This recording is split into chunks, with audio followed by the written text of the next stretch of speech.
Coach Chris Koletzky, we ended the season with a 3-6 record, and it very easily could have been 6-3, based on losing by 1 to Huron and Aberdeen and 3 to Pierre. Give us your overall thoughts on the season. Well, I think the message, when you have a season like that is, you have to try to find the inches, the yards. What can we do better to find those things and be able to finish those games out, because we're not okay with 3-6. Our schedule changed. It was an all AA schedule. We knew games were going to be close.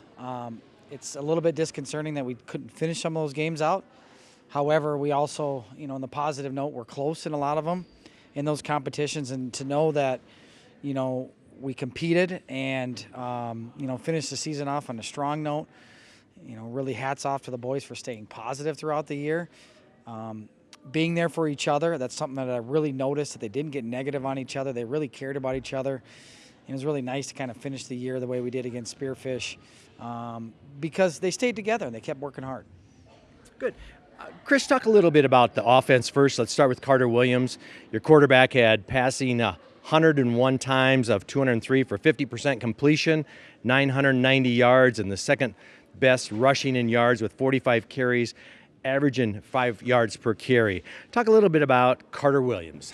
Well, I think Carter's growth throughout the season was something that was really great to see. I think that's the thing I was proud of him most, is just how much he grew throughout the season, becoming a better quarterback for our offense and being able to throw the football and command our offense.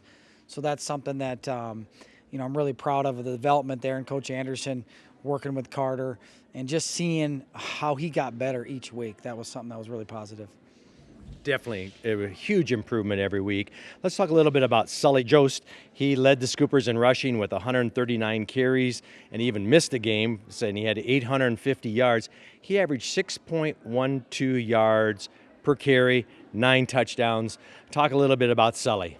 Well, Sully has over 1,400 yards and 20 touchdowns in 2 years. He's a kid that our offense really this year was focused on, and he fought through most of the year with ankle injuries that really hampered his ability, at least second half of the year, where he wasn't 100%, but he rehabbed the heck out of it, was at practice, getting himself mentally ready and trying to give us and himself the best shot to be successful on Friday night. So hats off to Sully as far as his devotion to his teammates and getting himself ready and just fighting through the season, because he wasn't healthy. But that obviously shows the talent that he has, and the 2 years that he's put together so far, and what we can build on hopefully going into next year. Talk a little bit about Tegan. He was our top receiver, 35 catches for 407 yards, and he actually averaged 11.63 yards. Talk a little bit about Tegan and his success this year. Well, Tegan is a young man that just his competitiveness and his drive to get better and to continue to work and give this team a chance every single Friday night. He didn't start off starting both ways, but by middle of the year, he was a kid that had just competed his butt off and kept getting better, and he just kept fighting. I think that's something he's got to be proud of, is there were Friday nights where he gave it everything was left on the field, and I know that's cliche, but Tegan looked like some nights after a game like he got in a car wreck. I mean, he gave his teammates everything and kept battling back. Rib injury, he fought through. You can imagine how painful that is throughout the year, and just kept fighting and making plays all year and just getting better. Talk a little bit, let's go to the defensive side now. Calvin Kettleson led with 106 tackles, 25 solo and 81 assisted, 2 sacks. Calvin was everywhere. Talk a little bit about Calvin. Yeah, definitely probably the focal point of our defense, and just a guy that, towards the end of the year, we found a way to get him in an offense a little bit more and get him involved, because he was such a hard worker and one of our best players, and a kid that just has a relentless motor. I think you see that in the wrestling mat as well, where he doesn't know anything less than 110%. And when you have kids like that, they're extra special, and his work ethic and just giving everything he had when he was out there on defense and special teams was something that we're definitely going to miss. Talk a little bit about Sperling. He's a junior. The kid made a difference, 56 tackles, 13 solo. And a lot of the pictures, he's turning the guy inside and chasing him down.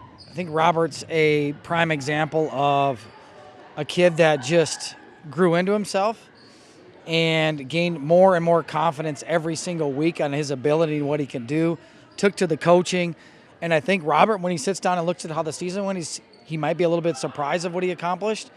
But understanding that, there's a lot more to gain from there as far as off season and, going into next year, what he could accomplish, who knows? But definitely had a great year.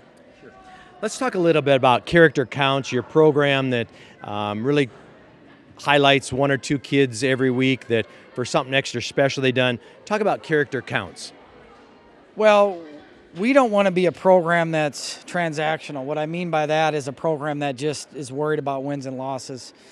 We want to be transformational. We want to make sure that we give our kids something that they've learned from that they can take on later in life, more so than just the X's and O's and the wins and losses. But what can I take away from being part of the Scooper football program going forward, as a community member, a father someday and a husband.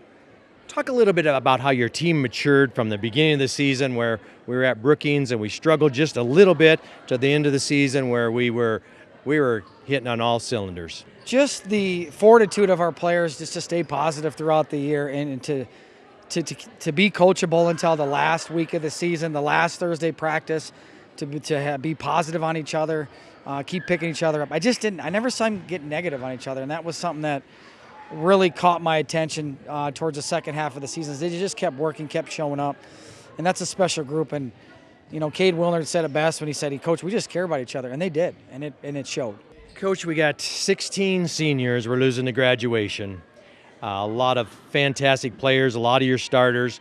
Thoughts on losing your seniors? It's tough to know, in the last game of the season, which was Spearfish, which we knew going into it, that this was going to be the last time that we see our players and this group of boys together, because they did get along, they did enjoy each other's company, and that's probably the saddest part about everything. But they gave us their best effort, they worked hard, they were coachable, and those are all things that hopefully our younger players can take from and learn from. Talk a little bit about the outlook for next season. We've got, with a loss of 16 seniors, but we've got a lot of strong juniors and sophomores come up. Thoughts on next year?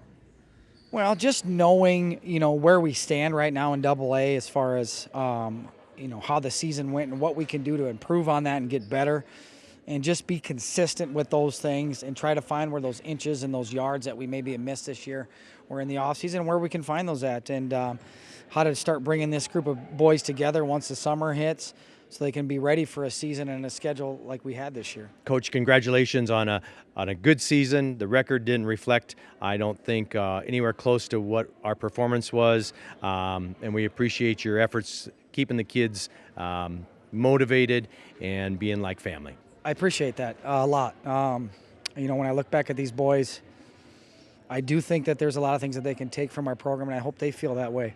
But I can't do it myself. I wouldn't have assistants that I have that I'm blessed with, to be honest. Assistants like Ward Anderson, Tyler Lewis, Coleman Johnson. Those are three guys that were at everything this summer, working hard, putting in the hours.